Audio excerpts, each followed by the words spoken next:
أعوذ بالله من الشيطان الرجيم بسم الله الرحمن الرحيم প্রিয় মুসলিম দিনী ও ভাই ও বোনেরা, আসসালামু আলাইকুম। আমি নবী ও রাসূল সাল্লাল্লাহু আলাইহি সাল্লামের দাওয়াতের ভিত্তি এবং দাওয়াতের স্তর এ সম্পর্কে আলোচনা করতে চাই। আমরা জানি নবী ও রাসূল সাল্লাল্লাহু আলাইহি সাল্লামের দাওয়াতের ভিত্তি চারটি। নাম্বার 1, এস্টাবলিশিং তাওহীদ অফ আল্লাহ এন্ড অ্যাবলিশিং শিরক। আল্লাহ তাওহীদ প্রতিষ্ঠা করা, শিরক উৎখাত করা। নাম্বার 2, ওবিডিয়েন্স টু আল্লাহ এন্ড দি মেসেঞ্জার। একমাত্র আল্লাহ তার রাসূলের আনুগত্য করা।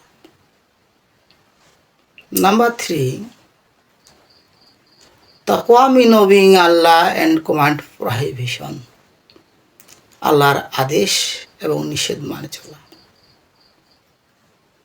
Number 4, fear or preparation for the hereafter. আখিরাতের ভয় বা প্রস্তুতি নেওয়া। কি করে আমরা জান্নাত পাবো, এই চেষ্টা ফিকির করা। এটা ছিল নবী করিম সাল্লাল্লাহু আলাইহি সাল্লামের দাওয়াতের ভিত্তি। দাওয়াতের স্তর ছিল তিনটি। ইংরেজিতে বলা হয় there is 3 level of invitation. Number 1, দাওয়াত ইজ অব্লিগেটরি, সালাত, সিয়াম এটসেট্রা। নামাজ, রোজা ইত্যাদি ফরজ করেছেন। নাম্বার 2, দাওয়াত ইজ অব্লিগেটরি কিফায়া,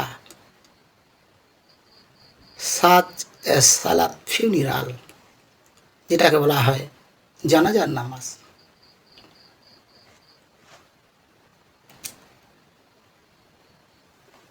নাম্বার 3, দাওয়াত ইজ মুবাহ।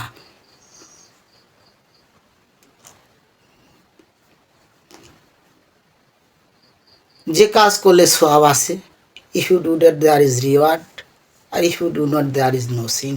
যে কাজ করলে সওয়াব আছে, না করলে গুনাহ নেই। এই তিনটি ছিল স্তর। তন্মধ্যে প্রথমত ছিল নামাজ, রোজা ফরজ করেছেন।